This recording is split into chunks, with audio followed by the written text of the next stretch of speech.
The Italian government debt is the public debt owed by the government of Italy to all public and private lenders. As of January 2014, update, the Italian government debt stands at €2.1 trillion.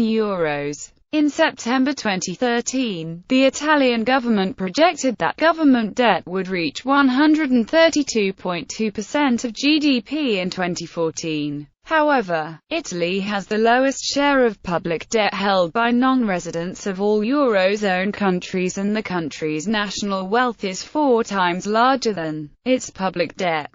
History and government action. 2010 Italy ran a budget deficit of 4.6% of GDP in 2010. Italian debt was almost 120% of GDP. This led investors to view Italian debt bonds as a risky asset. 2011 On 15 July and 14 September 2011, Italy's government passed austerity measures meant to save €124 billion.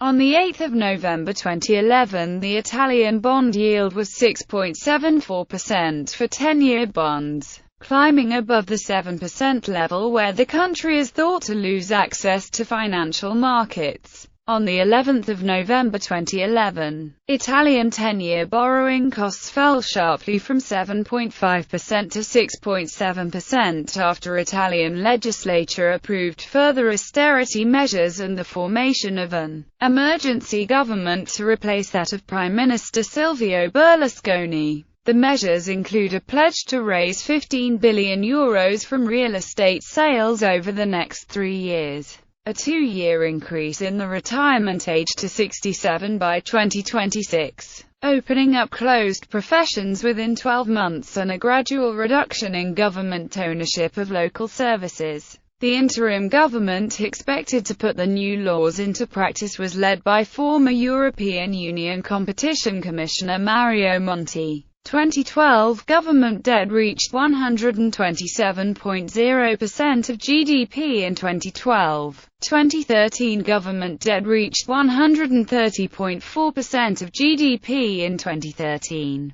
2014 government debt reached 131.1% of GDP in 2014. The Italian government has sought to privatize government assets in 2014 in order to reduce debt, including a sale of the Italian government's minority stake of Poste Italiane stock. In January 2014, the Italian government also agreed to offer citizens a chance to use a new voluntary disclosure scheme to repatriate assets held abroad, often in Swiss banks. Italy has offered several tax amnesties over the past few years, and a tax amnesty in 2012 resulted in €100 billion in assets being declared and made legal at a steeply discounted tax rate. In 2014, the Bank of Italy estimated that Italians held €180 billion in undeclared assets abroad, a figure that was 3 times as high as in 2004.